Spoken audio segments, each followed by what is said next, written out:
if you win at the Dogs, it's almost impossible not to come back.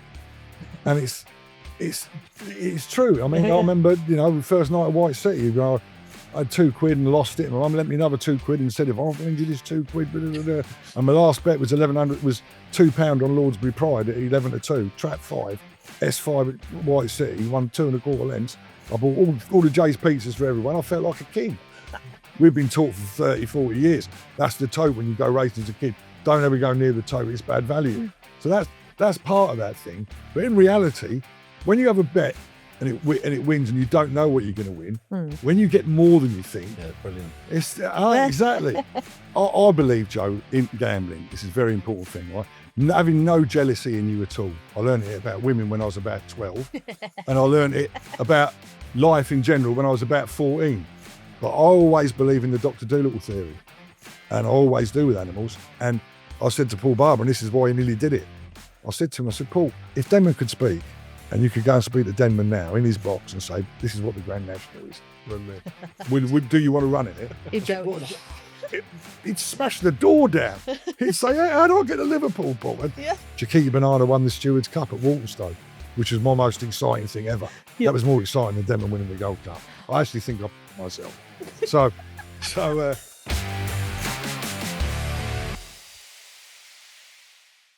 welcome to another episode of Gone to the Dogs. As always, I am Dani Jackson and my co-pilot is Joe Keneally. Good afternoon, Dani. How are you? I'm very, very well, thanks. Good to be actually sitting next to you on the sofa again. Yeah, it feels a long time since we were here, but we had a good start in terms of studio. Now this one is going to be extra special, Dani. I personally think. I think this is going to be the best one yet.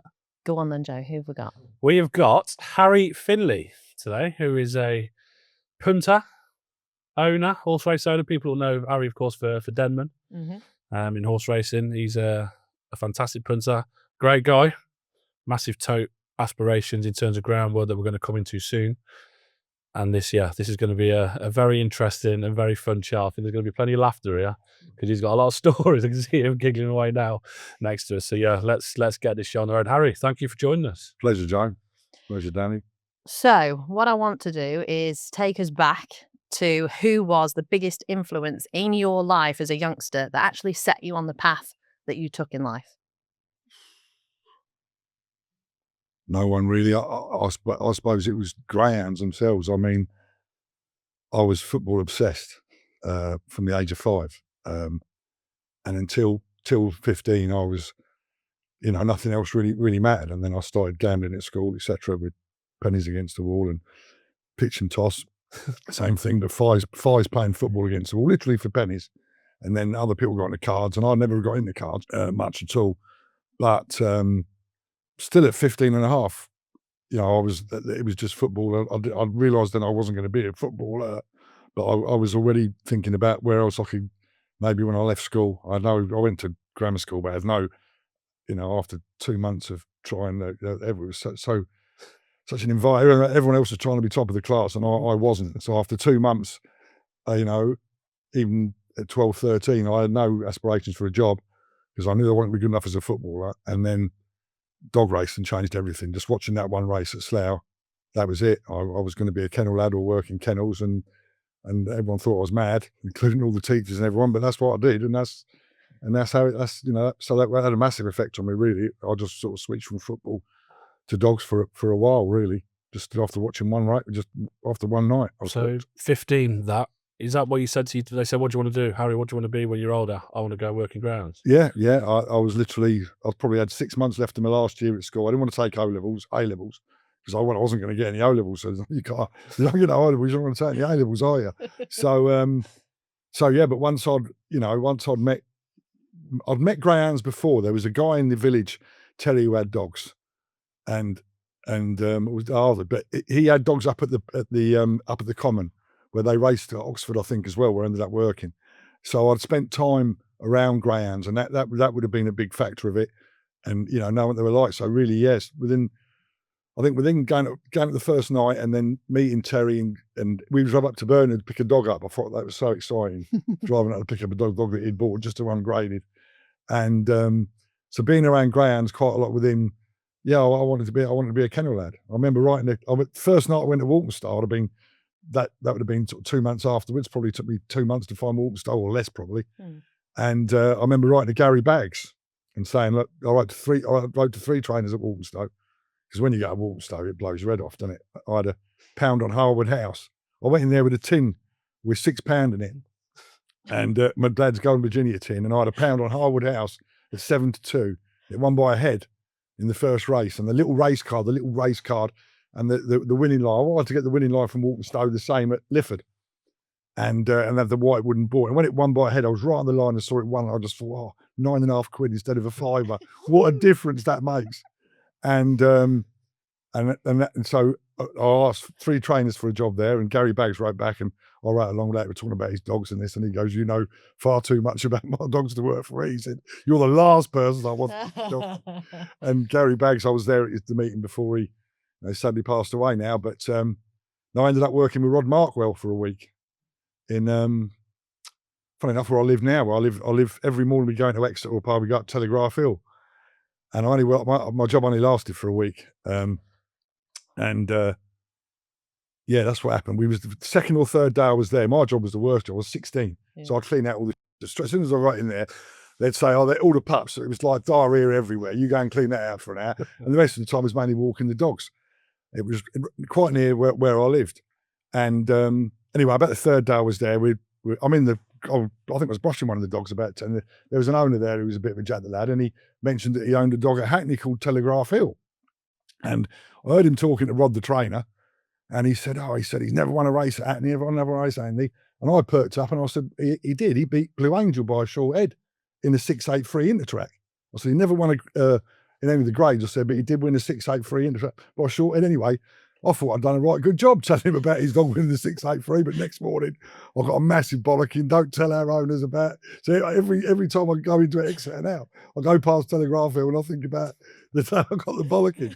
But the real reason I got the sack after 6 days was he bought a dog. I remember all the dogs standing around there.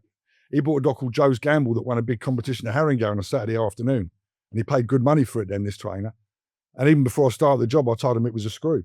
I told him it was go the other way, and I was right. And the first time he'd run, they smashed him from so and so. And I bet the second favourite, and the second favourite up, and I was gone. He said, "Don't turn up in the morning." So that was my job gone. And with the winnings, it was 1978. Because I bought the brilliant shirt, the Scotland 1978 Argentina official shirt. Yeah. The next morning, and I was punting at Watford Dogs. The Watford Dogs were on the service then. Wow. So that was 1978. So then I never had another job. Then my mum just got me all mundane jobs, terrible jobs and stuff. And I was obsessed with dogs. Around that time, I just had to go to all the meetings, and didn't miss anything. So you didn't have the kind of traditional job in greyhound racing apart from those 6 days. What actually made you dedicate your life to the gambling side of things? When did you realise you could make a living from it? I don't think you ever realise that. I think you just try and survive, wake up and how much you got in your right pocket. I think that I remember philosophically thinking like that when gambling is such a tough game, because when you're in form, I've always said it, but you do sort of think you're unbeatable. Top of the world. You do, and it's so true that when you say horses, for example, if you've betting 4 or 5 winners on the trot, and you bet a 6-4 chance, and you're watching it, you're looking around saying, "Come on the break." Look, if you're doing your brains and you're absolutely sure Kay's last bet, and you've had you're absolutely doing 2.5, and you got your last 40 quid at 6-4, and you're watching it, you're the complete opposite. If it is on the bridle, you just can't believe it. And as you're watching it, you're waiting for it to come off the bridle, and that's why the gambling, to survive at gambling, you really have to understand that side of it. And that's the same with dog racing. Anything's the same. If when you're in form, it seems an easy thing to do, and when you're out of form, it's a lot tougher. And that's why I always believe working in the team is that, I always want. Greyhound punters are a bit funny because they like being on their own, even more than any other sport. They're a bit weird like that, and I think that's why. I think my difference is that I always want to work. Even as when I was 16, 17, I'd work with Ray Swain, who's one of the best judges I ever know. And we used to work together and pick out our bets together. And that was an advantage even then, looking back on it. And I've always, even now, if I'm working with, I'm more and more opinion. That's why I think that what we're trying to do with the low tote and everything. And at Lifford, we built an algorithm where we have 5, like I was doing at Coventry. And I think it helps the whole industry that people know what the prices of the dogs are. And that's why, touch wood, this year, we hope it goes crazy. You know, strength in numbers in everything, including punting, is, you know, is a good thing, I believe. We need it in racing. We're going to come to that later on because there's so much more to get to before we hit the Toten and Toaster and then Lifford later on. So even the little jobs that you were in, you weren't there, were you? No, not at all. I mean, my mum got me a job in a bed factory. That lasted 5 days. Jeez, that was, I actually slid down the chute where the bed goes and ran home. It was in Totteridge and High Wycombe. And I ran down from Totteridge into High Wycombe and out of High Wycombe and back up. And I said, Mum, what are you doing to me? They were like all 35. I was 16. They were all 35-year-old blokes. And all they were talking about is Coronation Street during the break. And it was shocking.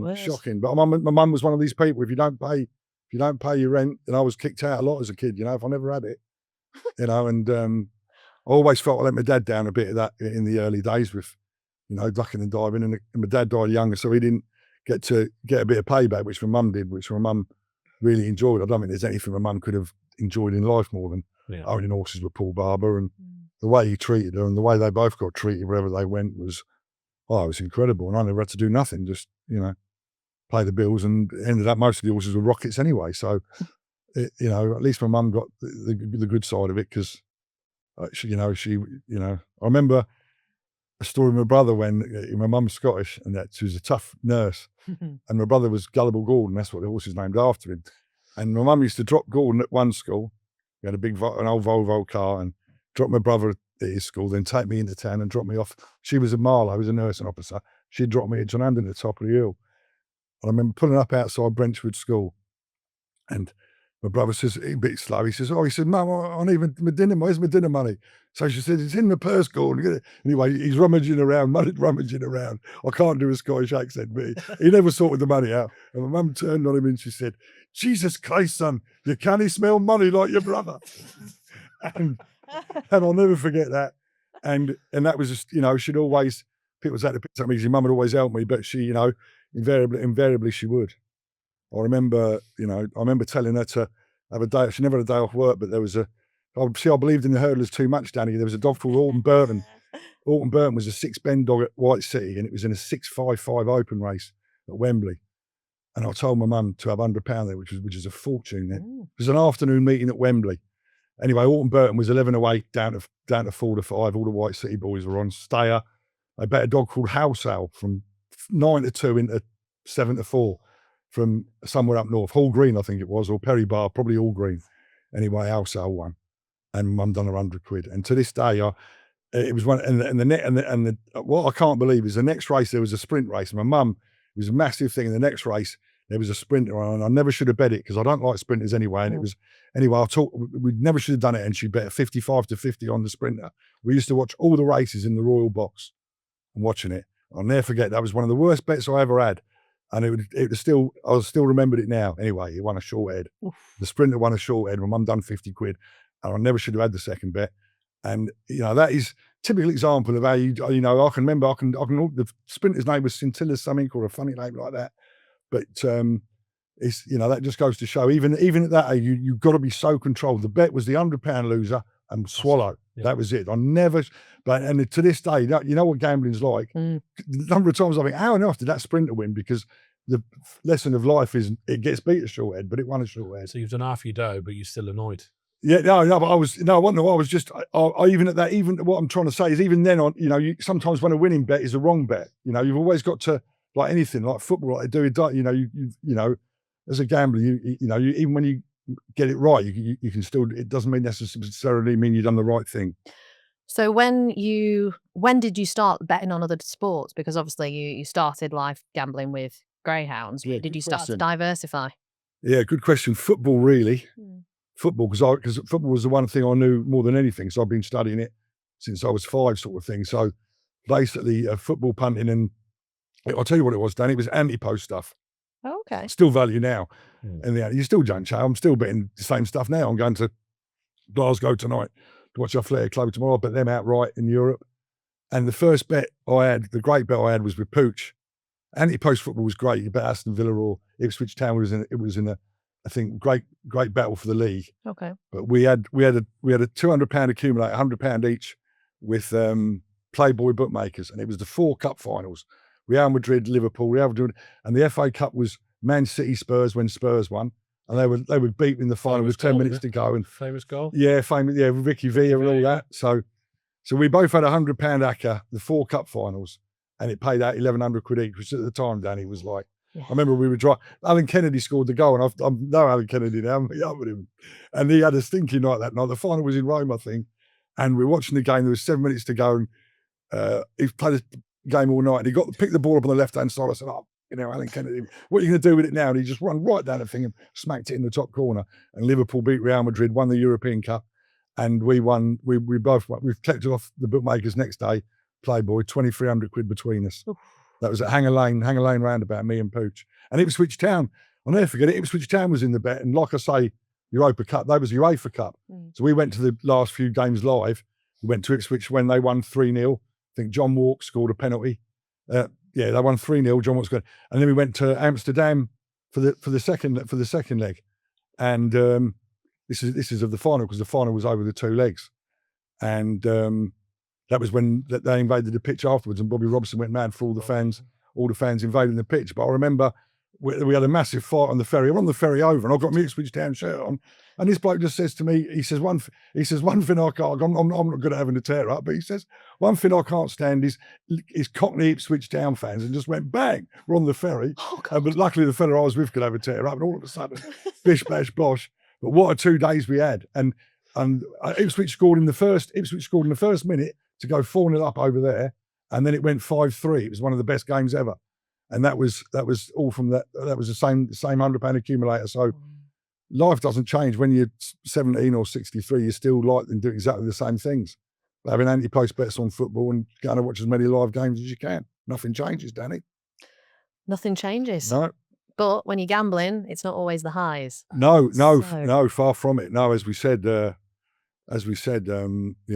it's a tough game. Talk us through that quarter-final with the All Blacks. Oh, no, I've done that too many times. But I mentioned it, we were talking about the other night, the awards thing. No, it's the pain of telling at the time everyone sort of knew me, and I was, for a year and a half, I told everyone about the All Blacks. I made them sort of 4 to 9, and they were 4 to 5. The prize never moved. It's a World Cup, you see, so you can get on. Yeah. Same as, I went for a touch with France last year. So it was just an investment really for me. And the worst thing about it, of course, was how many, and the people that I told to bet, some of them took liberties to get on, and it was painful. But it was 2 terrible forward passes and bad luck, but it's the way it goes. People don't have to. You feel self part responsible there. Oh, terrible. You feel bad, don't you? Yeah. Yeah. Beyond. I've always been like that. If you read my book, basically, people fall into 2 categories. You're either a begrudger or you're a funker. And I'm a funker. I always want people to win. I'll take it deadly serious. I mean, I'm trying to get behind this toast, and and if I tip up Pog at 10 to 11 to win a time trial, or I take it very, very seriously. Beyond compare, because if people putting the money down, and I'm always a relativity punter, whether it's someone's 5 or someone's 500, that's irrelevant. But if I take the seriousness of tipping things up big time. And France was, and when they got beaten New Zealand, that was the time when I officially cost more people money than any other time, I'm sure. When was it then, Harry, that you the face of gambling in the UK or England? People know Harry Findlay, face of gambling. He's this massive, extraordinary punter. When was it that you become that famous? I'm not famous. I'd say more infamous. I think Marvin might call me infamous. To be honest, I mean, we're here talking about dogs, and I'm trying to save the world. I mean, this has nearly killed me. Well, I've done it at Coventry. I've done it. Yeah. I thought someone had come along, and it was very unlucky at Coventry. And the truth is that I mug myself off a lot when I do interviews and that. And there's people who read my book and think, oh, how's it? He doesn't even win. But at the end of the day, the truth is that I'm the best jackpot punter on the planet. The jackpots were, I'd scoop 6s. I did it to myself. I was taking on I was taking on the best rebate. I was taking on the Jelco in one Hyde Park corner in the scoop sixes and beating them. And they were getting much bigger rebate than me. No one else could do that.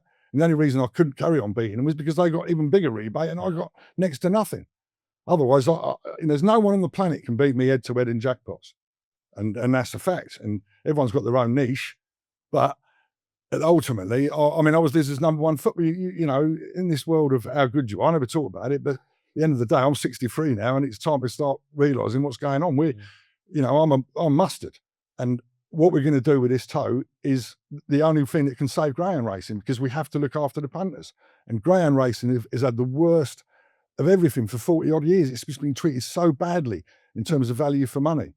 And like all these other sports, I believe it is certainly for totalisers. It's the only sport built for totaliser betting.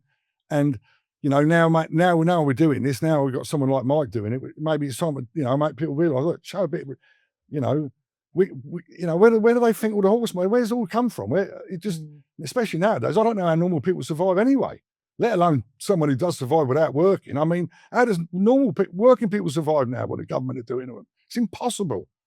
I mean, me and Kay talk about it all the time. There's, you know, so anyone, you know, but I believe, Joe, in gambling, this is a very important thing, right? Having no jealousy in you at all. I learned it about women when I was about 12, and I learned it about life in general when I was about 14, that jealousy is no good on any level. And how anyone bothers about other people, how what they've got and all that lot, and he does this, I mean, it's just laughable. I honestly wouldn't spend, you know, people say, oh, Tony Blue, now good luck to him all. So good luck, you know, even Paul Roy. I mean, Paul Roy, he ruined my life for no reason other than trying to stop my tote and his 30% gangster tote. But at the end of the day, even if he won, if he was a favourite for the Guineas or something, I wouldn't be bothered or upset or, you know, why waste your time with stuff like that? And I believe in gambling. That's a massive advantage. Just worrying about yourself and worrying about, you know, I think that's a big thing. And I've always want to embrace other good judges. I'll have your phone number straight away. If I think you're warm, you know, like now, Danny was saying to me, what sport do I enjoy the most now betting on? And it's definitely the NFL, because I have no opinion myself, zero. Whereas football, I do all my football myself, and with dogs, I'm generally being tipped dogs. But nowadays with greyhound racing, this is another reason why dogs can be a boost, because most of the tracks now, you can watch the form of the last runner. So if you tell me about a dog, say this is a good thing at evens, I can go and watch his last 2 or 3 runs and make my own mind up. So the turnover can only, that can only be a good thing for dog racing that's going on. I've said, yeah, so the only way to win money in racing is by watching replays. I said to you, yeah. You always tell me this, yeah. It's the only way you can't win money card reading. You've got to watch your replays and the best judge of your own eyes. Yeah. In ground racing. So look, you have people you listen to, of course, but replays, you have to watch replays. Well, in the early 70s, in the late 70s and early 80s, when people went to Hackneys and there was no pictures, you see. So if you went to Hackney Wick, you learn you know what I mean? Yeah. I mean, I remember when I was 16, 17, I told a story in a book with Ladbrokes when I never let me bet that dog. Nowadays, you never get 11-4 or 5-2, 3-1 about 5-4 shots. Almost never. But Hackney Wick in the olden days, it could happen. But I mean, obviously the books there were super sharp. But especially Watford and places, if you went to tracks, you could, and there were not many people there in the afternoons, then you could learn plenty. I mean, my last year, so once I'd been to Slough, I never went to every single Watford meeting. I'd walk down from John Hampden and walk up there, get the underground to Watford, and I never missed a meeting at Watford Dogs. And that was 410 metres, little tiny tracks. It was a square track. Elton John was the chairman of the club, and that was Watford in the afternoon. Yeah, so it was Hackney and Watford for me, and there was loads of clues, like you say, because there was no videos. Whereas now, of course, you have to watch lots of videos to make it pay. Yeah. So for those people who don't understand gambling, what is the tote? Speak to me, Harry, like I am stupid, because I have no idea, to be quite frank, what the tote is. Right. Well, basically, the tote is pool betting. So any bets that are made on any of the win pool or the place pool, forecast or tricast, the track will take all the money. There'll be, as you know, from betting, there'll be the girls who walk around with the handhelds, and you'll have your terminals. All the money goes into a pool, and it's shared out who wins. So say for the win pool, there's £500 in the win pool. They'll take a retention of the 500, and the house will, and then share out the rest to the punters. And that's the same in all the pools. The house takes the total amount bet, keeps a set amount for themselves, and then gives the rest back to the punters. Okay. Now, currently, when greyhound racing started, both sides of the Atlantic, it was at 6%, and the house kept the 6 for themselves and paid the 94 back to the punters. And now we've got ourselves in the diabolical situation where if you and your mates go at the dogs for the first time and have £2 a race on the dogs, they're getting charged, in every pound, they're getting charged over 37 pence for their bet. So really, it's getting to the verge of being a lottery type bet, a donation. And that completely takes away what greyhound racing and what betting is all about. And in every other country in the world where they've gone above 20%, it's just completely, the whole system's collapsed. And that's where we are now. Right. Because if people like you who haven't been to the dogs before go and have £2 a race for 12 races and lay out 24 quid, if they all lose, so all the 12 girls from the bank all go, and the next morning, only one of them's won £3, one of them's broke level, and the other 10 have done their brains, lost 7, they're not going to come back. No.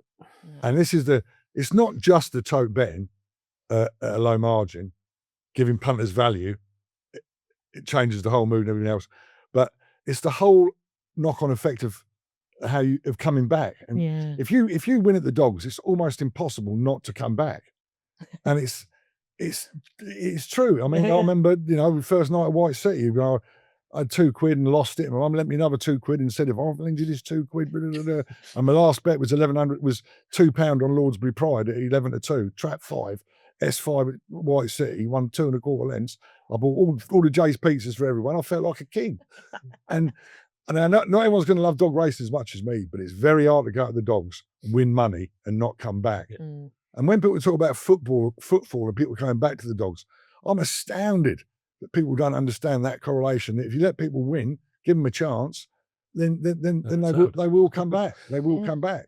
So how did it get to that percentage? Greed, Harry. Greed. When the Scoop 6 was invented, not only was I the best at punting on it, I helped bring it up. And I said to Peter Jones at the time, he was chairman of the tote, and he was saying in the Scoop 6 you have a 20% place dividend. It was. Okay. It's going to be 25. I said, no, you can't go 25.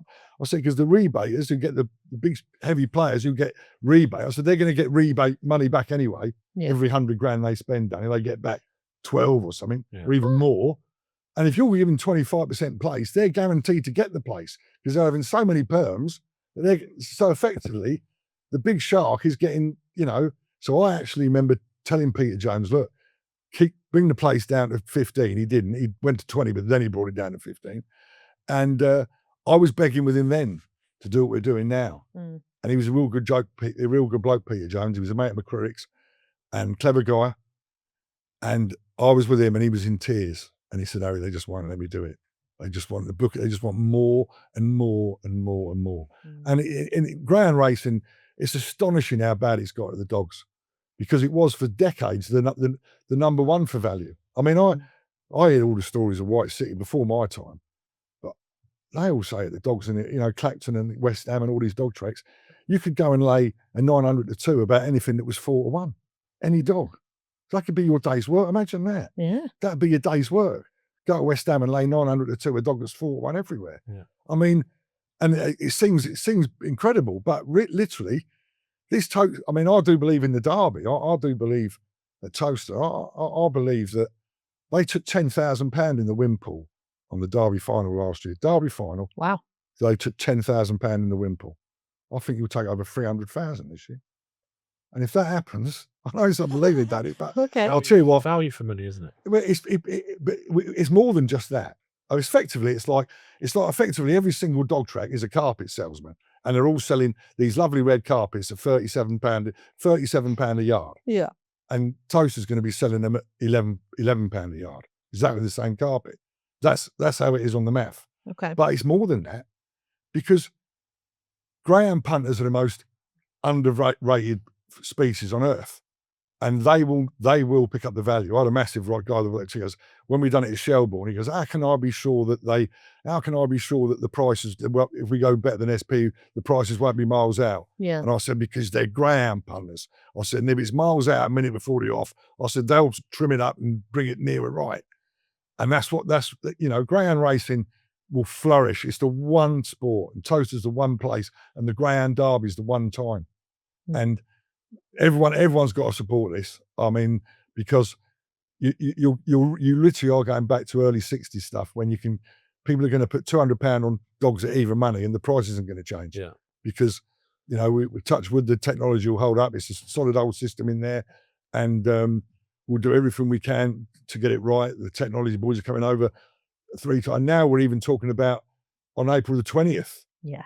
Now this is a great test of boys, because on April the 20th, not only will me and Gary Wiltshire be there, but we're going to try and get.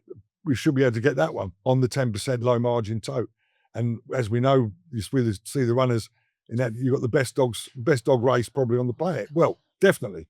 And the best dog in the planet. I know all the Aussie top dogs, and Bocco's Diamond's the best dog in the world.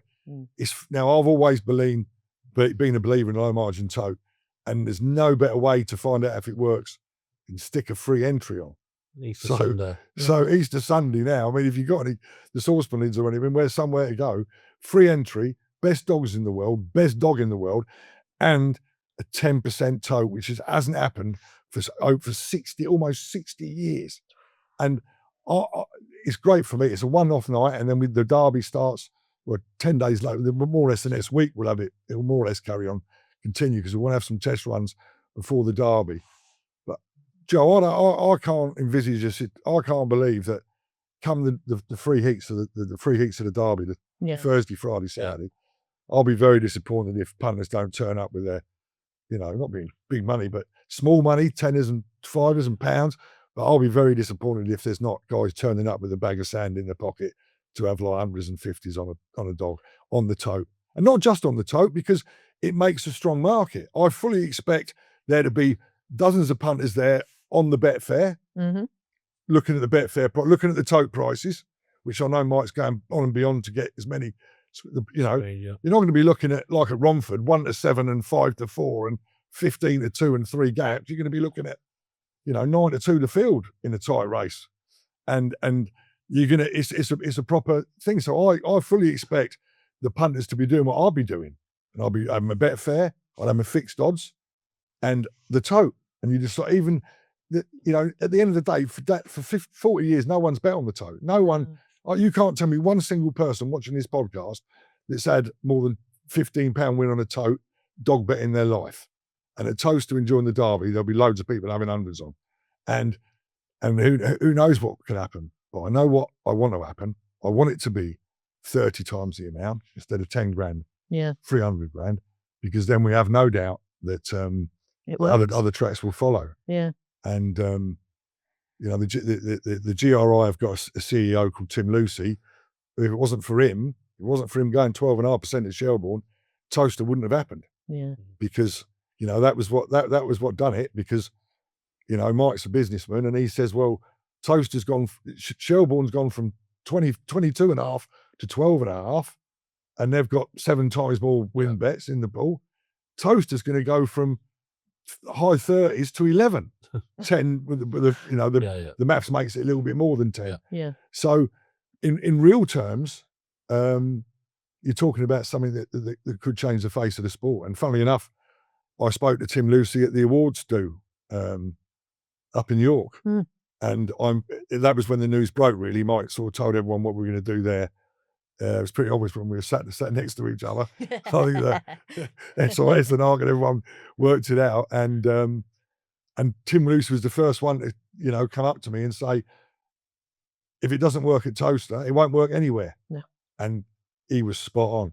So literally, I know Tim had done the 12.5 at Shelbourne, and he had other things lined up for other companies. But basically, everyone may as well just wait now, because Toaster this will be the test. And if it doesn't work, I will disappear. Because I will literally disappear, because I'll go, because this is, if anything I've done in the last thing, it's all about this. It's all, you know, I've like my wife, we've been the stress of this, not getting, Coventry almost killed me because I got shafted so badly on the back of what they'd done to me to stop me doing it with the Irish horse tote. That was all. I was working with Global Wagering in America to run horse race in Ireland. My name was not even mentioned, and we offered them, this is what can happen at Toaster. We offered them 50 times the turnover and 20 times the profit to run horse race in Ireland, almost identical to what we're doing at Lifford and Toaster. Yeah. And Indicon, the people who said, without doubt, horse race in Ireland have to work with you guys. And we had a lot of support. Joe Walsh, the Minister of Agriculture at the time, Noel O'Driscoll, who was still Tim Lucy's pal down in Skibbereen, but it never happened, and we were stopped. And then we had Coventry. I tried to do on my own at Coventry, where Ralph Topping and Hills and Jamie Hart were going to get involved. Yes. And then Ralph Topping and John Brown had a big tear up. Jamie and Ralph left Hills. Yeah. So I was on my own at Coventry. And basically I thought someone had worked it out, Bet365 or Mike Davis, someone else or so. I just was waiting for it to happen. But it never, and now it's gone, and it's a tragedy because it would have been the derby to where, you know, Joe, if it had stayed open, and even if it was in the same state as Shawfield is now, we could bring it back. But it's worse than that. Sandu, not only did he rip me off, he ripped everyone off, including the banks. It's been trashed to bits. So although the actual track's there, and effectively it's the best track in the world, make no mistake. Oh, really? Running track, oh yeah. Everyone, there's not one dog man on the planet. Charlie Lister, Mark Wallace, you won't find a proper dog man on the planet who doesn't think Coventry is the best, or was the best and is the best running track. I seen it first Dan anyway, because obviously my family were there before you, and I know stuff that went on behind the scenes that we won't go into, but people were mugged off there because it's still there, you know, and the council keep refusing permission on it, so it is still there. Yeah.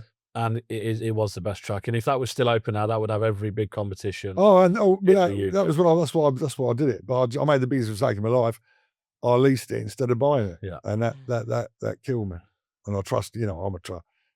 Tony Blue is always say I'm the most naive, gullible, like things like that. You know, with crooked stuff and that. No, going back to what I was saying about what I'll be doing, and that's what I think.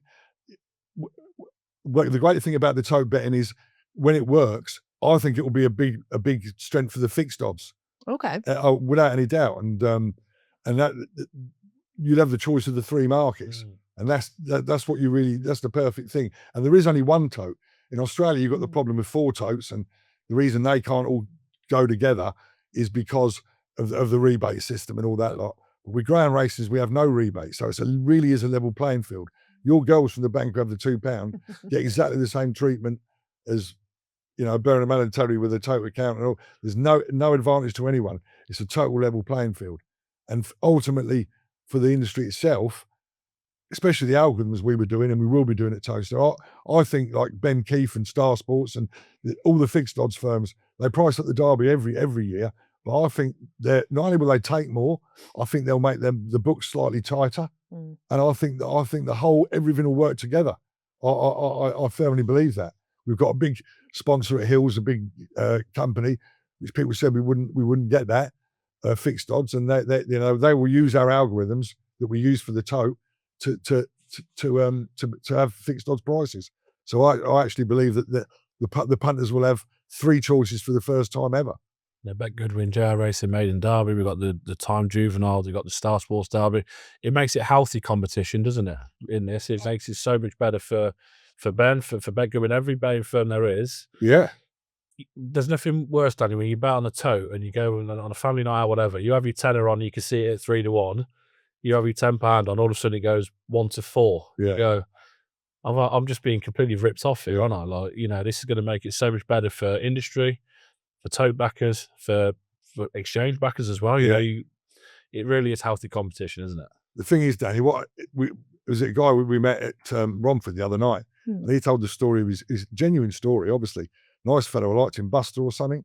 And he said his pal went to the dogs and had 30 quid in the dog and got about 33 quid. And that is, it's criminal. People have done that and not that realising. They see tote and they think, And you know, it's such a terrible experience. That is as bad as it gets, by the way. But it's a microcosm of what happens to punters all over dog tracks, all over the country. Yeah. Where they, instead of having 30 quid to win 3, they're having 5 quid to win 7 when it should be 5 quid to win 14. Yeah. And that is a kick in the bollocks.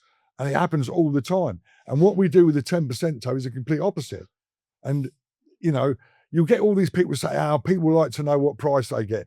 People like to know what price they get when they have a bet. And to a large extent, that's it. That's the truth. Yeah. But that's because they've been brought up in an anti-toe era. We've been taught for 30, 40 years. That's the toe when you go racing as a kid. Don't ever go near the toe. It's bad value. Yeah.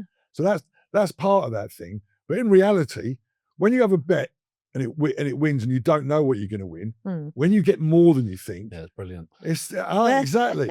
You see, now no one ever mentions that side of the argument. And I know as a jackpot player, when you think you won, I won the jackpot for the lads the other day, and we thought we won 14 grand, but I forgot what, and it was 23. Oh. And you know, and it's a whole different, it's a different level of winning. And it's so you by going the 10%, it's not just the fact they get much better value. The whole atmosphere, everything changes. You're looking at Toaster in the semi-final of the Derby. If loads and loads of people in all the restaurants and bars are betting on the toe, last year they wouldn't have been, but a few would. But they're nearly all losing by the end of the night, and they're running out of money. Yeah. With this, 40 odd percent are going to be winning. Some are going to be having it spark off, and the whole mood will change.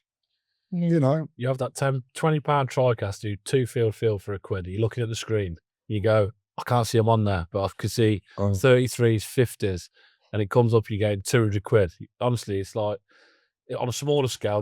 It's an unbelievable feeling. That is exactly the feeling, Joe, and that is why. Honestly, I see Romford. It made me ill going to Romford because it's always been a great dog track. You're right on top of it. And they've got everything there ready to go. Everything. You couldn't even watch England playing football. It was on ITV. England were playing in the World Cup qualifier. So I thought, half the tellies would be on England, half the tellies would be on the dogs. But oh no, every telly was massive, brand new, spending fortunes with the tote prices. And the worst prices you can. It's just such a bad advert. Basically, it's like buying all the adverts and billboards around London and then putting up a negative message. Why would you do that? You could literally turn Romford from 35% to 10% tomorrow night, and the place would explode. That's what would happen. It'd explode. At the moment, nobody is betting forecasts and tricasts. And if they did that, funny enough, Steve flew his missus, I think, when he was in the lift at the awards. I was telling someone the same story. Yeah. And she perked up with a brilliant Cockney accent. She goes, "You're dead right." I said, "You wouldn't get in there for 2 years. You wouldn't get in there for 2 years because the punters would come back. All the punters that Grand Racing have lost over the years would come back with his toe." And that's why, listen, I'll turn up at Toaster on the 20th of April, punters, just to get a feeling of what it's going to be like throughout the Derby. 20th of April, free entry. Got Gary v. Harry. No, you know it goes like. We got the best race of the year. Oh.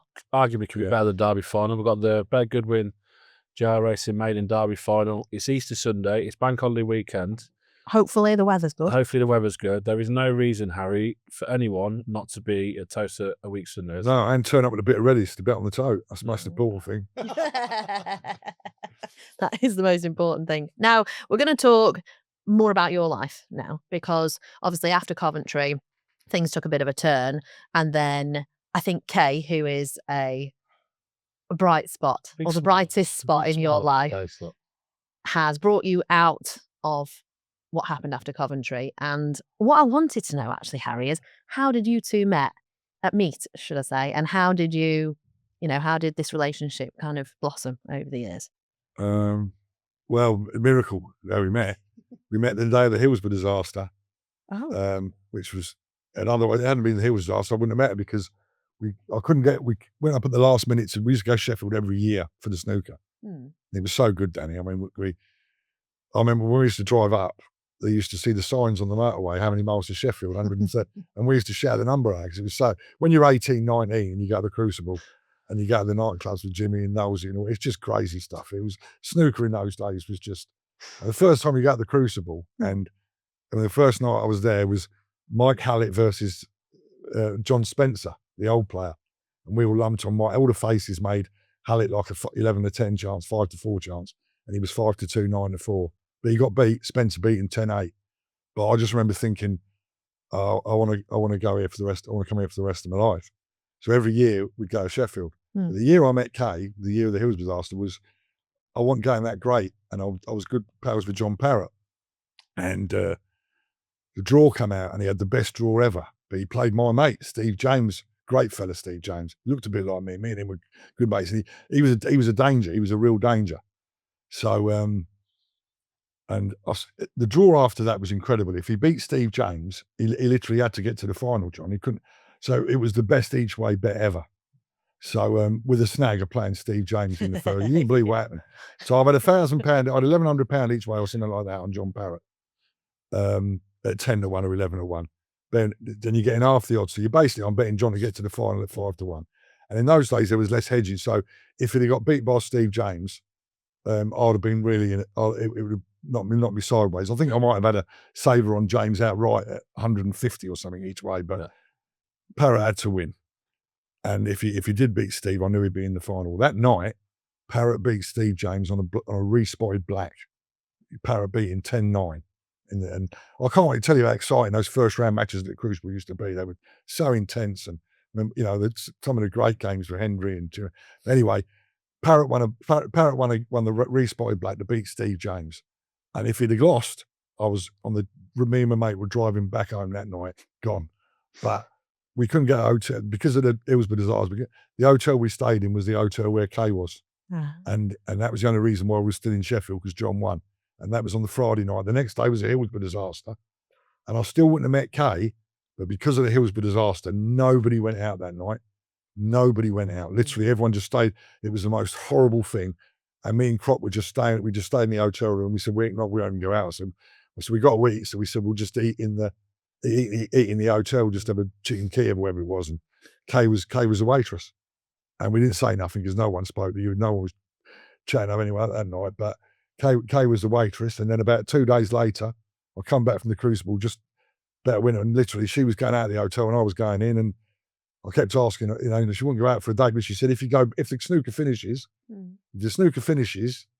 then you come back up. She said, then I know you really, then we'll go out. So that's what happened. And funny enough, on the Saturday night, Chiquita Banana won the Stewards' Cup at Walthamstow, which was my most exciting thing ever. Yep. That was more exciting than Denman winning the Gold Cup. I actually think I myself. So that was the first. That was to win at Walthamstow. I just couldn't believe it, because 2 weeks before, Chiquita Banana couldn't pick her feet up. Serious. She sat down on the track. She raced over. I thought she was the best dog in the world. Paid 11 grand for her, and I had 50 pence. And she ran over. I'll never forget it. She ran in a 10 bend race at Catford. That's when you know you're in trouble. And she was odds on, and she got beat by Nelson's Palm, which was officially a fossil, genuinely. And after the race, Chiquita Banana sat down. She sat on the track after the race, 10 bends at Catford, having got let by Nelson's Palm. I'll never forget it. There was old kennels at Catford, terrible old kennels. I think they changed them, but they were terrible old kennels. So after the race, I've gone to John. I said, what the f*** are we going to do now with this? She was like a champion in the Irish Derby. She was going to be the best 6-bend star in England. She's just got lapped. And he goes, I'll never forget it. He looked at me and he goes, don't worry. He said, I'll find the key to unlock her. I looked at him and I thought, John, you're off your head. I mean, honestly, to me, she was absolutely worthless. And I'll tell you what happened. This is the final of the Stewards' Cup. He's put her in the Stewards' Cup, so she's 33-1 in a race. Can you imagine? So anyway, I'm at Newcastle and I was with Russell Hume. I did a right good stroke. It was unlucky. But I put an advert in the Racing Post. I put an advert in the Racing Post of a local bookmaker at Newcastle, because Jeff DeMolder, I was good mates with Jeff DeMolder, Desert Pile and all that. He said, I've got a fucking rocket. Galtimore lad, he was called, a rocket, an absolute rocket. So there was a puppy competition at Newcastle. Anyway, Alan Roberts was a bookie in Newcastle, I think. Yeah. Anyway, I put an advert in the Racing Post, in the Sporting Life, prices for this puppy competition at Newcastle. 4-1. I made one of the adverts 7-2 Galtimore, the other one 4-1. So I was going around all the betting shops asking for, trying to get on. But I knew what I'd get. I'd say, look, this is a local bloke. So I was having 200s, 100s at 11 to 4 and 5 to 2. But I know it's 4 to 1. I'd say, you know what bookmakers are like? They all fell into the trap. Lovely. Anyway, he drew red in the heat, whatever, up in the heat. So on the night of the final, up in Newcastle, it was the coldest night of my life. And Galtimore lad was 2 to 7 in the final and got beat. Drew trap 3, got beat 2 to 7. And it was such a professional job that I'd done, and wouldn't have been no steward. It was a perfect job, absolute lovely, nice, proper, couple of grand at 3 to 1, a good, more. Anyway, I didn't even bother about Chiquita Banana at Walthamstow. I come out of Newcastle, Galtimore lads just got beat, and Fort leader was 4 to 11 that night at Walthamstow. And I said, who won that race? And they said, Chiquita Banana, 34. I said, what? This was after Nelson's Palm. So the next week was the steward. That was in the heat of the Stewards Cup. Yeah. So the next Saturday was the Saturday when I went down to watch Walthamstow and brought the trophy back up to Kay on the Sunday. And when and John said to me at Walthamstow, she's a certainty. She says, she'll smash it out and win 6 lengths. And she did. What price was she? She was at like 3 to 1, 11 to 4. Sure. 11 to 4. She won 6 1/4 lengths, I think she won. And so, and being on the presentation at Walthamstow, it was a great buzz.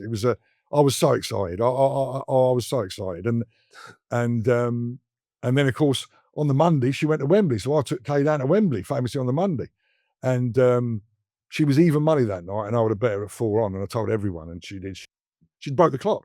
She broke Ballyregan Bob's track record that night, yeah. Did you change your pants before the podium? No, I just remember how, you know, it's like one of them things you think this can't happen, it's average. Yeah. You know, so many people, I'm a funker, so I love, so we love watching people win or anyone win. But no, for me, with Chiquita Banana, I mean, I flew over on the plane with her, and she was a cracking bitch, really. No, it was one of my probably, I rarely talk about it. It was my best ever moments. Yeah. And the best race she ever run, the best race Chiquita Banana ever run, because I wasn't sure she was better than Waltham Abbey, but because Waltham Abbey was a great dog at the time. And when Waltham Abbey won the Grand Prix final at Walthamstow, he beat Chiquita Banana by a length, but Chiquita Banana gave him a running lesson. That was her best ever race. When she got beat, but we had a lot of fun with her. She was a great dog. Even them little stories though, like the prices that you're putting up to go and get on, it doesn't happen anymore, does it? Oh no, they're so special, aren't they? The stuff. Oh no, that was class. And well, the snooker racket was the best one ever when Steve Davis let us down against Ray Reid, and that was the cleverest one ever. We even made a false coupon, but no, the Alan Roberts did it as well. So you don't mind that? He goes, no, don't worry about that. No one rung up or nothing. No one rung up. They're just quite happy to lay 11 to 4 about a 4 to 1 chance. Yeah. I was quite happy to take 11 to 4 about an even money shot. And but Galtimore lad was a rocket. And he got beat, funny enough, at All Green one night. I went to All Green, and when Ravage again won a sprint, Galtimore lad was in trap 3, and he was odds on favourite, but I knew he didn't like trap 3.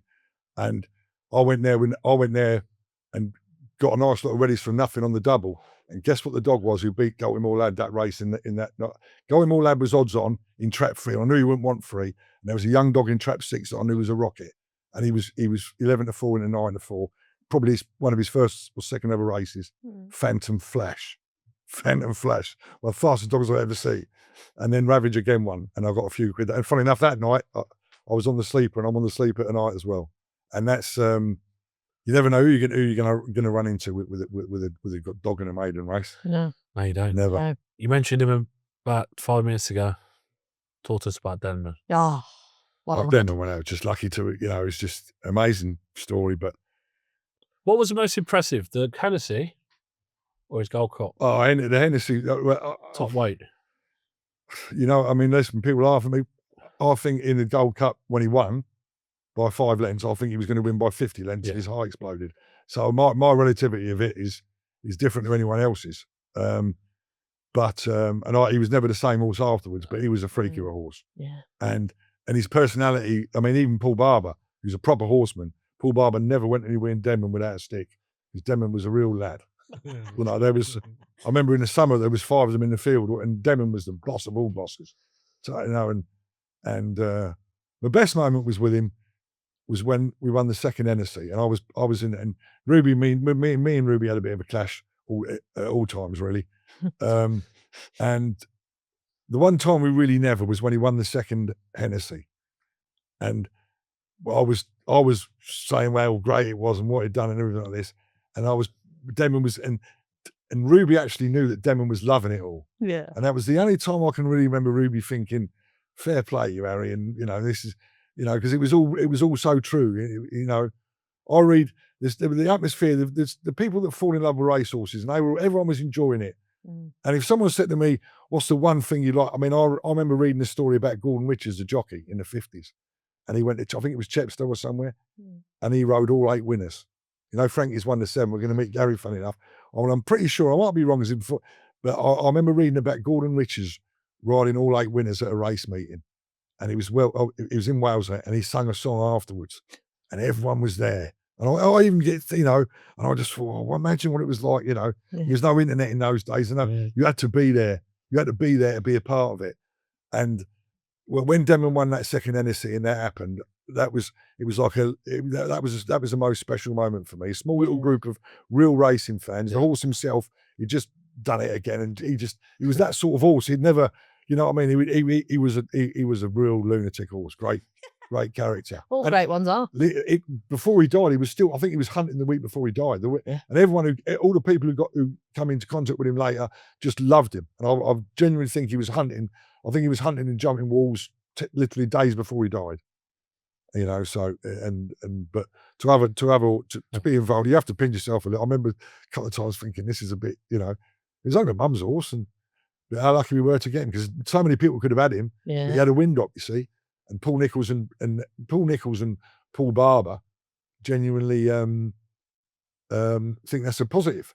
Yeah. And everyone else, all the faces have been to see him. David Pipes, man, the banker boy, the green and blue colours. Dave Johnson, he could have had him.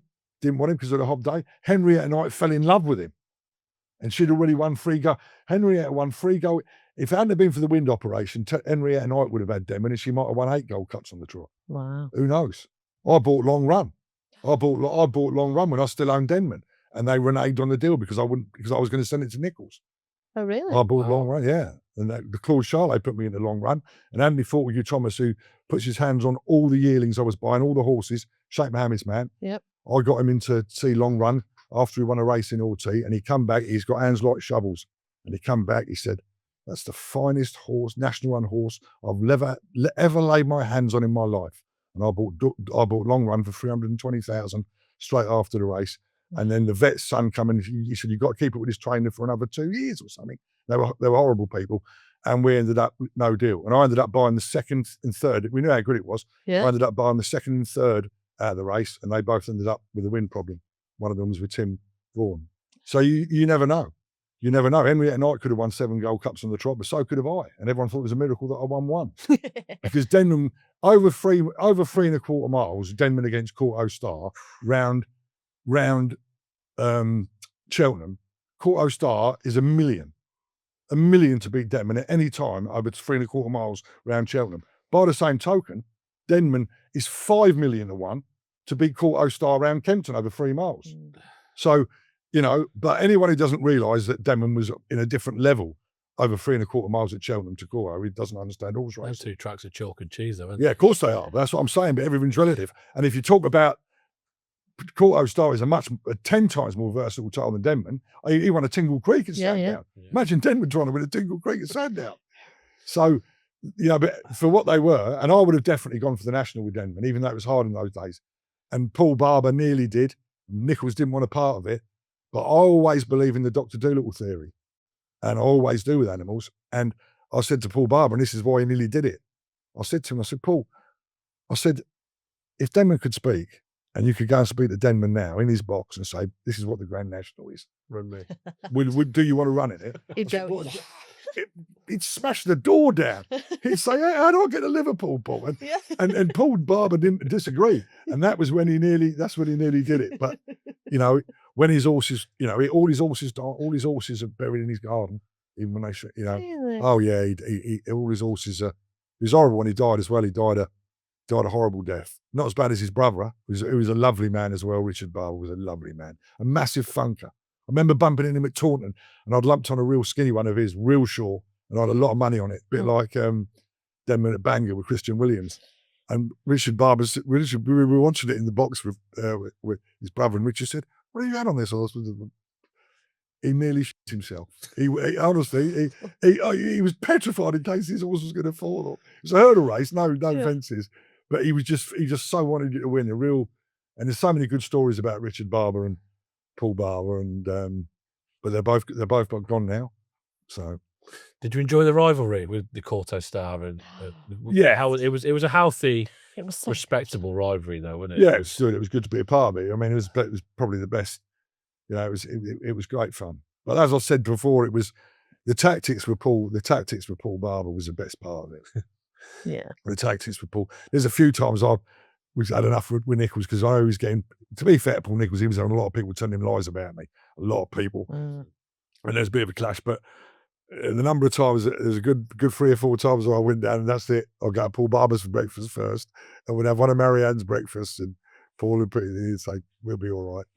But I'll never forget when Paul Barber did die. Paul Nichols was very emotional. He caught Paul Nichols by surprise. He was a great influence in many ways on Paul Nichols. Do you own any dogs, horses, or anything at the moment? No, I no, and no. I won everything I've got to win. To be honest, I'm not being flash, but when you win when for me the coursing, when Big Fella Thanks won the Derby, anything else was a bonus. Anything. And that's why even and I asked for a bit of help when he won the final. I looked up the skies. I said, after what happened the year before, getting beat at 7-on and the 2 lads dying, and we needed a bit of help in the final. We were 4-1 against. We were a minute and a half behind on the clock with Toy Razor on the handicap, dogs chasing after the turn. Yeah. And in the semi-final, Toy Razor had just done the fastest time ever. Looked like a nuclear missile. So how have you won? How have we won? It's how have we won? And we've led. And when he's got level with this, when Toy Razor's gone ahead in front, what would he have traded in a real world scenario? 103, 102, and Big Fella beating 2 lengths. And so even when Denman, Denman, I always think Big Fella Thanks won. The one time and like Mark Prescott, he's a legend and a friend. And when he won the Arc, it's his whole life. That's his Big Fella Thanks moment. Yeah. And I'm lucky. I feel lucky to have wanted something to win that bad. And if it hadn't been for the 2 lads dying, it wouldn't have happened. But it was so, for the people that were there. There was 13,000 people there. 99% of them wanted Big Fella Thanks to win, and 99% of them, because we were in Ireland, thought we got a bit of help. And and who knows, because it was. And I'll never forget Michael Fortune's commentary. If you watch it's on you, Michael Fortune's commentary, it was his best ever commentary. You just couldn't make it up. And no, I was thinking about him yesterday, because where he's buried. He's buried at my house in Bath, and no, great memories. What was that atmosphere like then? That must have been absolutely. Oh, that was crazy. Well, it was better than that, because the stress of it all, and coursing's stressful when you get to the, because he was so knackered on the second night. You have the first round, and then you got 2. On the second night, the next day he's got to go out 3 times, and he's been handy, because what happened on the third round, he won the course. He beat I Say. What a race that was. Barney Mooney, the great Barney Mooney, with his little cigarillo. When he got beat, he just looked up at me. It was an early pace war. We beat him about 11 1/4, and Barney took it like a man. And anyway, the hare's gone round and round and round, and Big Fella's just kept chasing after the hare. So that's the last course. Everyone knows our Big Fella's in real trouble. And if he hadn't have eaten that night, he was a million. And he was a picky eater anyway. Right. Very picky eater.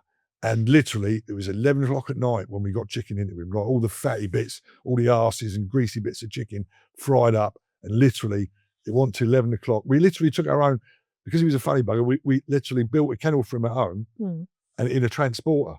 So a month before the Derby, he'd stay in his kennel. He stayed in the transporter kennel. And then, so when he was at Clonmel, he thought he was at home. And it was 11 o'clock at night when we got the chicken into him, and we said, we're all right, we got a chance again. And so the stress was out of this world. And by the quarterfinals, before the semi-finals, I went behind I just couldn't take it. And I went behind the stands, and I just had a complete meltdown. And on my own, no one saw it. And it was magic, because I released all the tension, all the stress. And I remember the semi-finals and finals with a clarity I can't explain, really. And when it won, I remember Dennis, who slipped the dog, was in my arms within, he must have broke the 300-metre world record to get up there so quickly. And everyone just, I remember JP McManus's wife, I turned around and she was a member of the Green Bottles gang. And she was always very trendy, JP's wife, had all the best of all, she's always an immaculate dresser. And I remember turning around and seeing her head with the thing she had on and all her mate, and they were all crying. They were all in bits. Literally all the Green Bottle gang were all, and Curly, whose best two mates died in the car, he didn't get in the car, the best two mates died. He had a red jacket on and his head was the same, he's bald, that's why we called him Curly. And his head was exactly the same colour as his cagoule, bright red, and it looked, and then bang. And then, but I remember seeing all of it, how much of the car park, it was a real ethereal experience, biggest in my life. Yeah. And I just remember everyone crushing my hand because I've got little tiny weak hands, and all the farmers crushing my hands and saying he's the best balanced dog they've ever seen. So when you get the big crystal trophy, I couldn't hold it. I couldn't even feel my fingers. I said, no, I can't hold the trophy. I'll drop it. They're just crushing it and saying, best dog I've ever. They're different coursing dogs as well. Oh, they're absolutely stunning, aren't they? Well, I'll tell the story in the book when I met the Mickey Murphy who trained 7 dogs. When Mickey Murphy had a dog in the Derby at Clonmel, he'd get someone else's dog. If he never had a top dog himself, the day before the Derby, he'd have someone else's dog. If it was 20-1, it'd go 8-1. That's how good Mickey Murphy was. Okay. And because I'd heard how great he was, I was 19, first Derby Clonmel, and because I heard how great he was, I'm thinking it's like Henry Cecil going to turn up at this big palace. And anyway, it was a little tenement, like a miner's house, little tenement house. Great Mickey Murphy I'd heard about. Everyone's talking about him in Tralee and this, that, and the other. And Mickey Murphy's got the dog. Mickey Murphy's got the dog.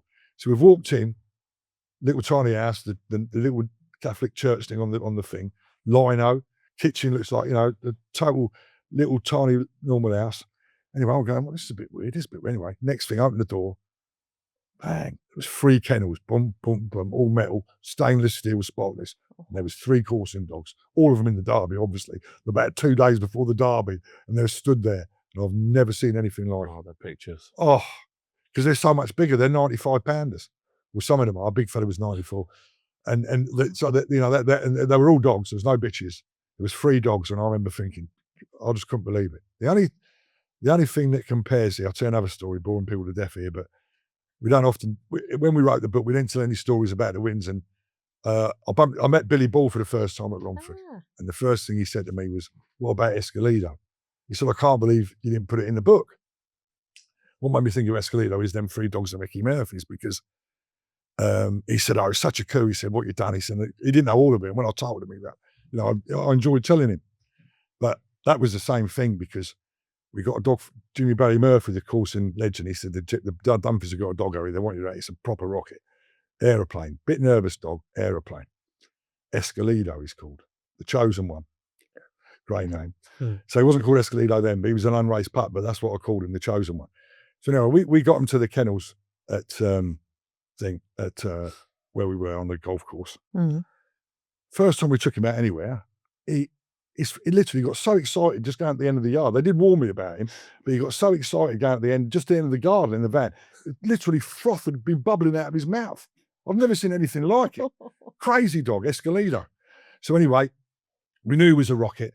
And I remember he did a trial at Romford, puppy Derby time. And he'd done a terrible time. And I remember Ian Austin, the tubby guys. Yeah. When I saw the trial, I thought there's something wrong here. He goes, oh, it ain't that bad. I said, it's not that bad. Anyway, we went down, he saw on his tongue in the trial at Romford. So that was on the card. And then he went to Peterborough there's a puppy competition in Peterborough. Now I knew this dog, he was a 500-mile rocket, but I'm a great believer in putting him over short trips anyway. Okay. Great believer of that. Like if I've got a champion stayer, a 640 bend stayer, like Gale's dog or something like that, I want him to go over the 6 bends as late as I possibly can. Yeah. Let him keep running on over 400. But I knew Escalido was a 550 dog, but I knew his form was at Romford, and then at thing where he'd led, and at Peterborough for the Peterborough puppy thing. So anyway, in the semi-finals, he's led and won, and in the final, he's got beat. So on his card, he's just got the Romford and the Peterborough form. Now I'm going to the Derby with him in a Derby heat to go for a massive coup.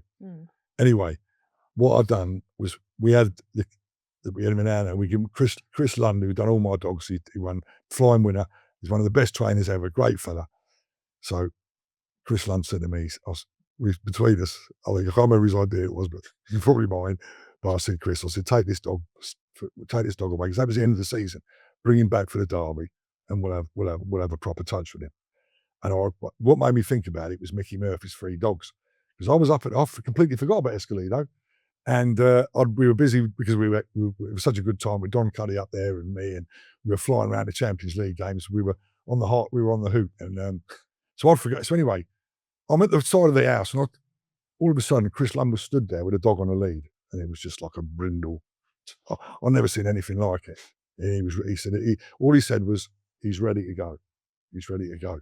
So then we had, because we knew, it's like the World Cup. It's the one chance to get big money is in the derby.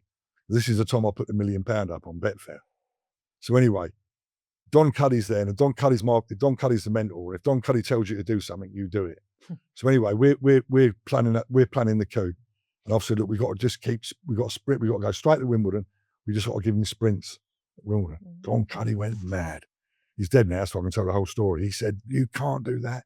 He said, if you go and have your 200, 300 grand, whatever you want your dog, he said, and it checks at the sow. He said, if that checks at the sow, so basically we're going to have 300 grand on a dog, and it's going to be first time it's ever going to have 4 bends. And he just wouldn't do that. And he's so against his American. In America, they put them, if they go in 600, they put them 600 trial. Twice, then put them in a 600 race. And here's me wanting to have 300 grand on a dog. First time of that. Anyway, I said, Don, the dog's just thick as shit. I said, there's more chance. Honestly, if all the dogs I knew that wouldn't stop at the sow, it'd be Escalido. So anyway, I managed to talk him into it. But of course, the coup was massive, because on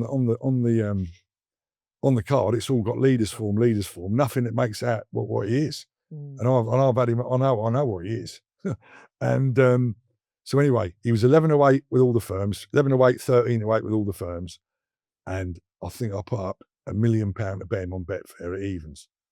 And I got matched on Betfair, because I forgot about it really, but Billy was telling me more about it than me. But I think on Betfair, we got about 280 odd grand matched. But in total, I had 320 odd grand on him. Averaged at about just under evens. But the great thing, what I really liked about the story which happened was when we went to the race at 9, Tony Morris, I know he's Ben King's best pal and all that lot, and I can tell you so many classy stories about Tony Morris, and great stories, and where I've met him outside a dog race, and you just think, what a lad he is. But with a bit of chalk in his hand, he was a predator. And I knew the year before I'd done 7. I had 3 25 grand bets on the same dog with him, and I knew when I had the last bet, I knew that I was going to get. I knew he was dead. I knew the dog wouldn't win. It's a derby anyway. It got lapped, and so of course I wanted to have 100 grand on the dog with him. So he's gone 4 to 5 on the book. He's gone 4 to 5 on the board, and I've gone down and I've asked him for 150,000 at 4 to 5. And do you know what he laid me? 1,500 quid. 1,500 quid. That's Tony Morris, because he knew that that's what he is. That describes Tony Morris in a nutshell. Because every other time I'm playing with him, he knows as much as me. He's got Minnie and he's got Mousy and all that, and whatever he's doing. But when I wanted the 150 grand on, he felt vulnerable when that was his answer. 1,500 quid. What horrible thing.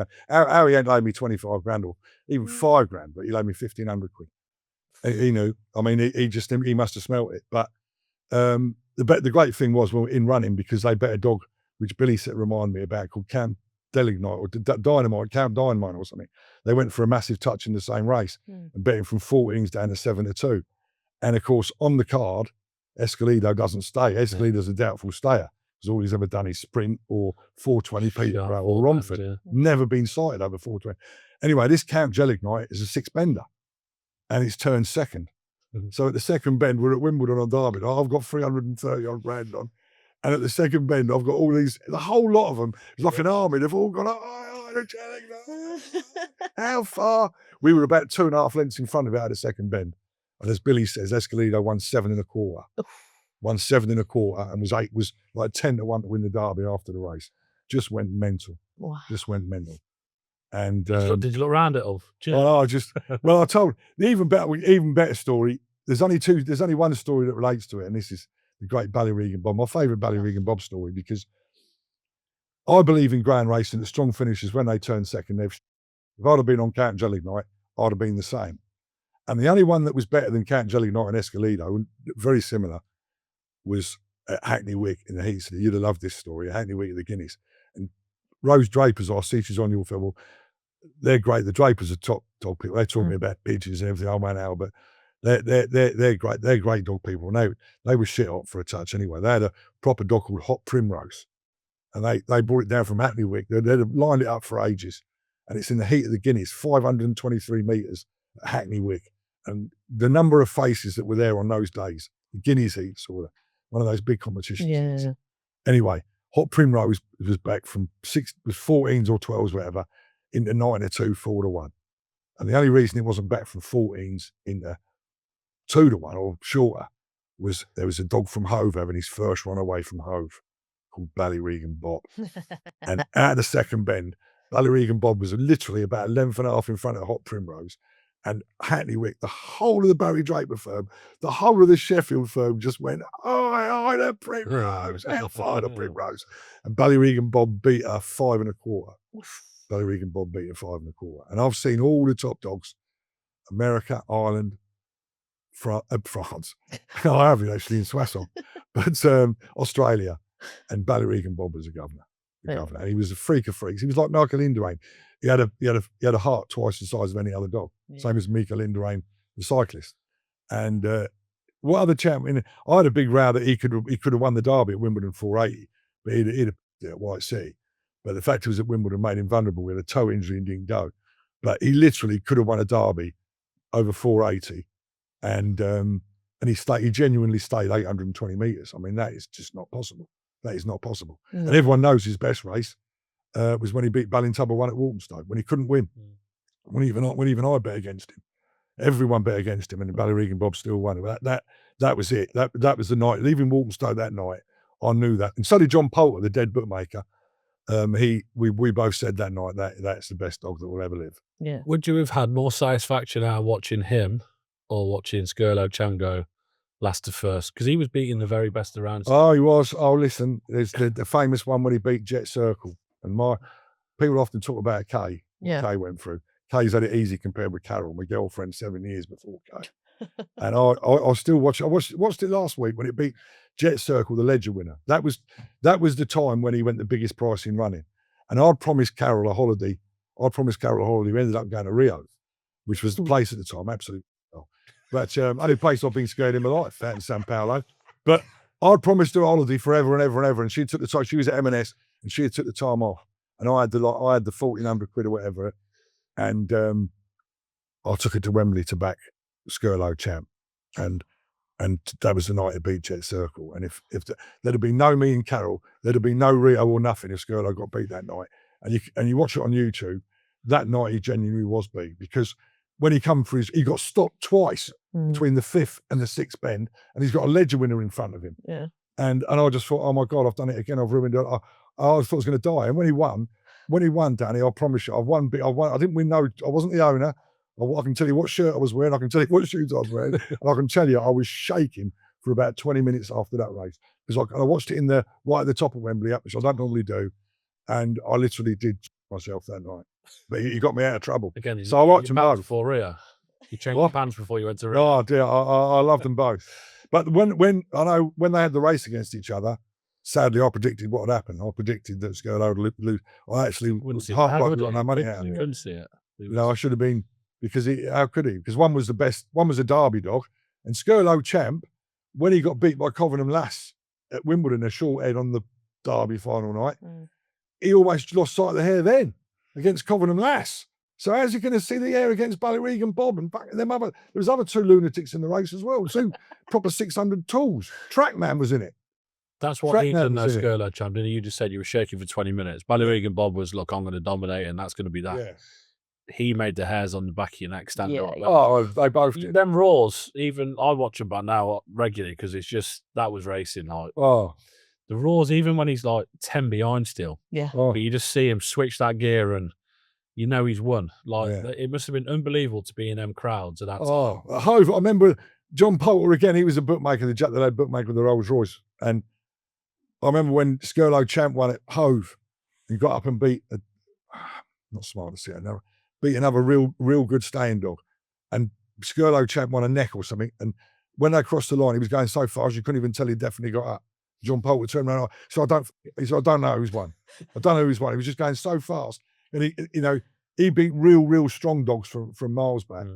And so I mean, I remember going to Ramsgate and having $3,000 on him at 2-11 or something, 1-5, and then nearly in most of those races there was some stage of the race where you thought, is he going to? Remember at Ramsgate thinking with 6 bends to go, is he all right here? And then as soon as he starts, the roar goes up. It was crazy stuff. And I used to meet him after the races as well, both of them. Blue Merlin was another favourite of mine. Great, I tried to buy him after his first win, and the bloke said, "No, he's not for sale. He's my dog." He said, "But you don't need to own him." He said, "Come and meet him after the race." And brilliant! I had more pictures of Blue Merlin in my house, and I was on more podiums with Blue Merlin than any dog I ever owned. And when he won the Yarmouth Derby, I was with Jonathan Kay, and you talk about I could never do it now in a million years.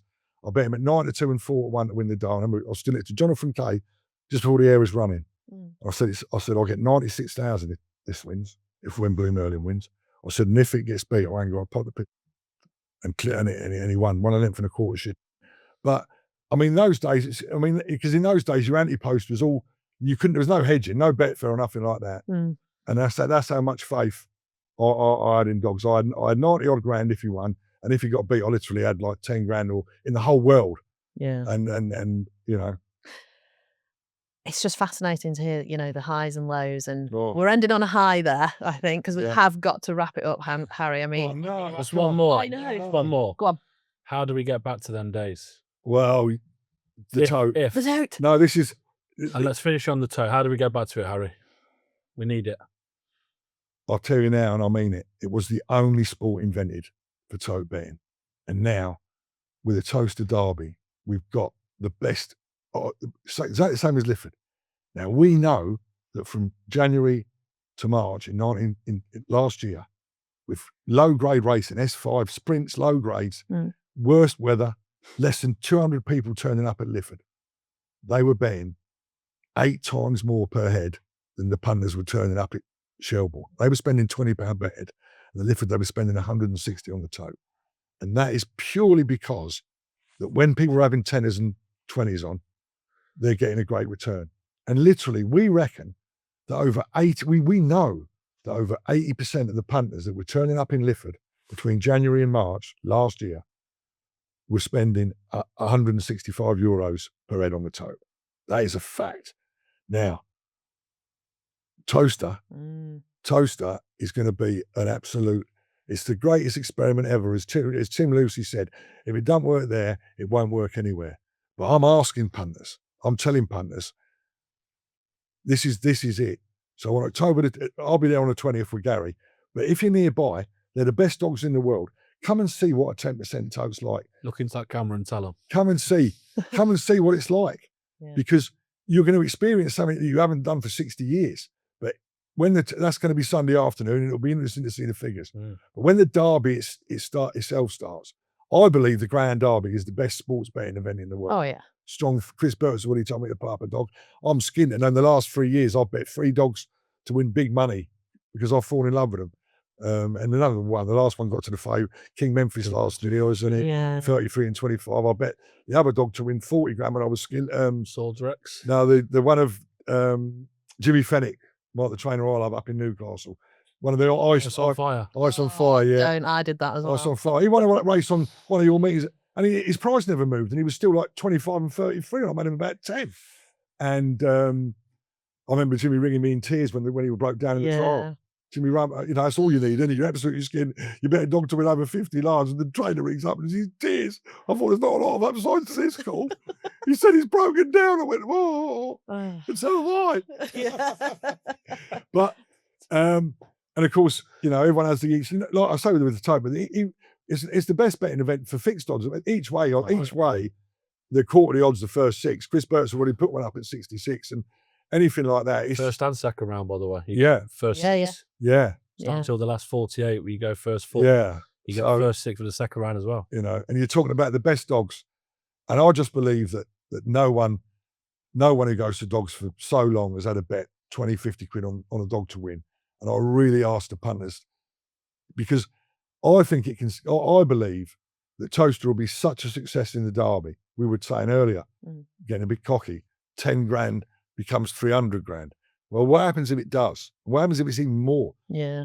Then if you're on a track, if you're Simon Franklin at Yarmouth, and to be fair to Simon, he so nearly went 10% this month. Yeah. He was so close to doing it himself.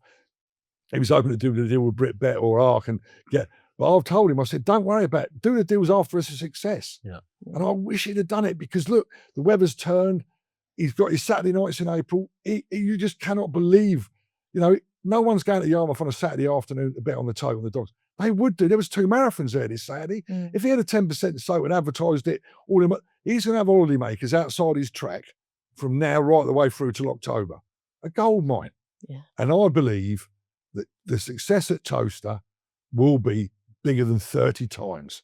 So nobody can say that 35% of 10 grand is better than 10% of 300 grand. Yeah. You can't find anyone who's going to tell you that. Now, I'm not saying everywhere's going to be 30 times, but I believe Toaster on Sunday, next Sunday the 20th. Oh. I believe it will be 10 times bigger than last year.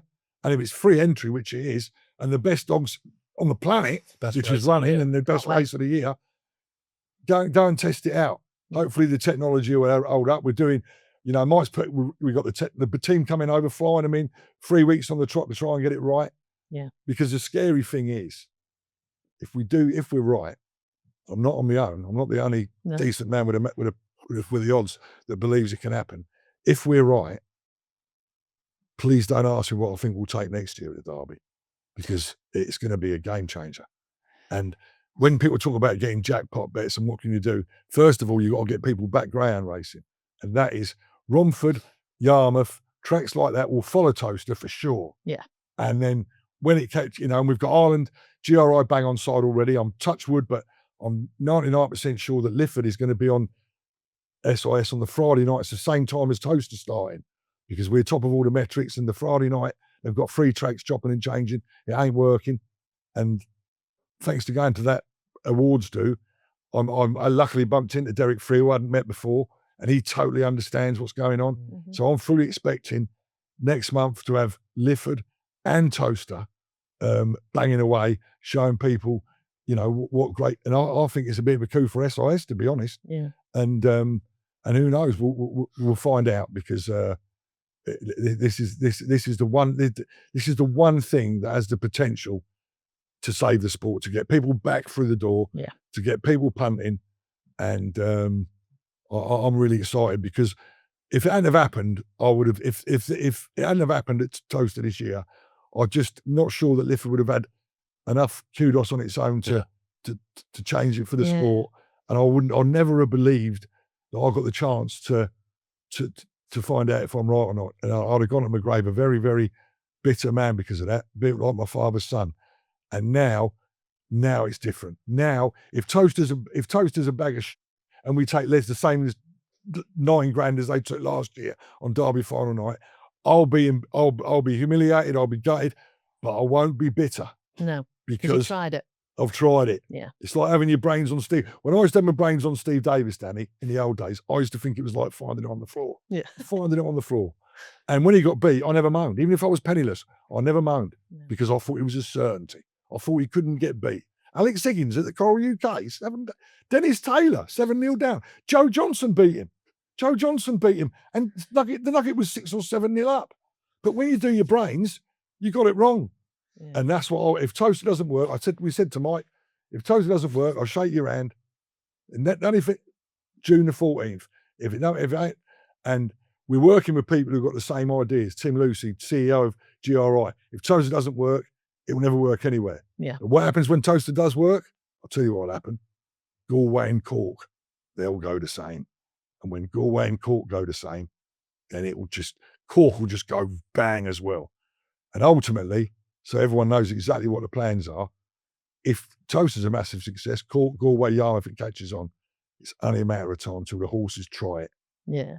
Galway Festival this year. Yeah. I spoke about it with Tim Lucy. I spoke about Derek Freehill. They totally understand it. Galway this year at the horses, you've got a 6-day horse race festival, and it's like Goodwood, and it's great. Oh, great. Great horses and Guinness. And what we can do then, and we've got the support of good people. Listen, I've got John Magnier, Tom Magnier, MV Magnier. They all know they were all behind what we were trying to do 12 years ago. 20 times the turnover, 50 times the profit. They were in. They knew we had their full support, and we'll have it again. And what we'll do is have 3 days at the Galway Horse Festival. Yeah. 3 days on the normal takeout, 20% win, 25% place, don't throw up, and 30% exotics.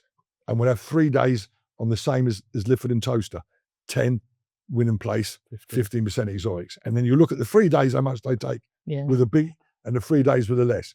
The chances are they'll probably try one more big festival, and then you're talking a real game changer.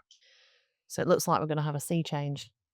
That is the big hope for Toaster. So you've heard it from Harry Findlay. You have to get to Toaster. Make sure you come. Make sure you come next Sunday as well, for Easter Sunday, because free entry for one. You've got Harry. You can hear more stories from him, and he's joined by Gary Wiltshire. It's going to be an absolutely sensational day. And not only that, you've got 6 of the best dogs in the country and over in Ireland as well that are competing against each other. So very excited to see this future plans for Toaster. Harry, it's been an absolute pleasure. We're going to have Harry Part 2. Here all day. Come on. I'm gutted. I'm actually gutted.